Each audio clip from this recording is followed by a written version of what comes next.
My name is Eitan Levine, and right now we are in Crown Heights. It is Thursday night, AKA Cholent night. For those unfamiliar, Cholent, Jewish gumbo, Jewish stew, meat, beans, potatoes, all put into a slow cooker, left to cook over Shabbos. The origins of Cholent are very simple. Jews cannot cook food on Shabbos. We have to leave the stuff on the hot plate and let it go throughout until the end of Shabbos. We are gonna go on the first ever Great American Crown Heights Cholent Crawl. Let's go. Behind me is Mendy's Deli and Grill. The first stop on our Crown Heights Cholent Crawl is the perfect place to start our Cholent Crawl. Let's go. Cholent time. Cholent number one, Mendy's. Well, that's good. Immediately I got a kishka bite. The goal with Cholent, when you put it into the pot and leave it stewing overnight, is to eventually have the fat and everything, the juices kind of congeal to turn the Cholent into one big goop. Let's explore the other parts of the Cholent. Cholent meat. Potatoes good. Good beans. I like this Cholent. This is a good Cholent. Chicken fat, onion, pepper, salt. Jewish umami. Jewmami.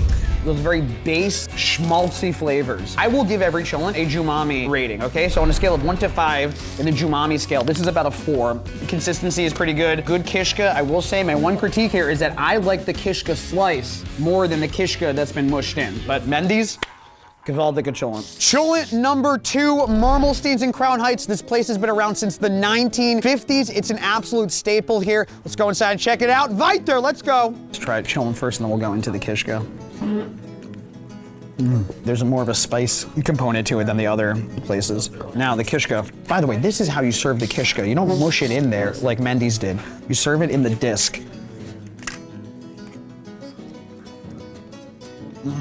That is good kishka. Let's see, how's the potato? Potato soaked up the flavors. Good barley. That is great meat.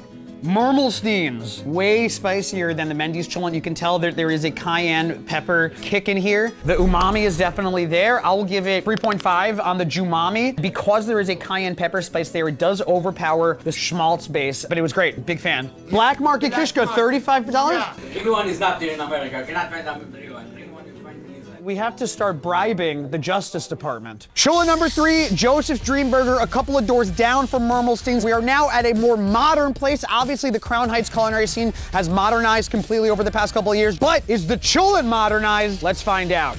That is really good Cholent. It's not hot. It doesn't have that cayenne hit that Mermelstein's had. The Jewmami, as we've been calling it, is in this. Good potato chunks. The meat is smaller chunks, which are easier to eat. This is a very, very modern take on Cholent. The fact that it's not served in a plastic disposable cup, very innovative. But yeah, it just seems like a cuter, more millennial, Gen Z focused Cholent. I give it a 4 out of 5 on the Jewmami. This place is what happens when Instagram infiltrates Crown Heights. Cholent number 4 on the Great American Cholent Crawl. We are at House of Glatt. This is a butcher first and foremost with an eating area up top. We are now gonna add kugel to the Cholent. Let's go. Kugel! All right, here we go. Man, that is awesome. Absolutely, the meat is great. That is spicy also. The cayenne pepper on the other one was a little bit spicy. This is full-on spicy. We have 2 kinds of kugel. Kugel is Jewish casserole. Great seasoning. If there's an additive that is being added to Cholent, it is usually either kishka or kugel. There's pieces of beef inside of this kugel.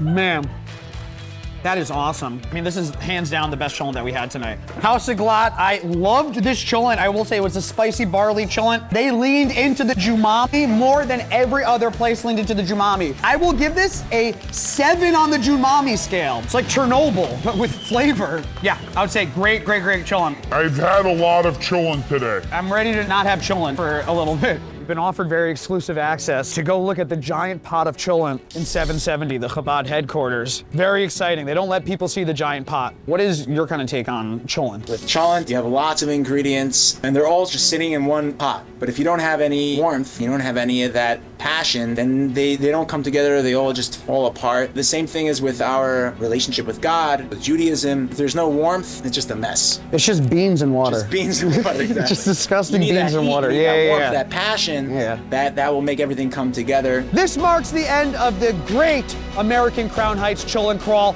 What did I learn? Number 1, if you're making Cholent, embrace the schmaltz. Number 2, Cholent, half a food, half a community experience. Shabbat Shalom from Crown Heights.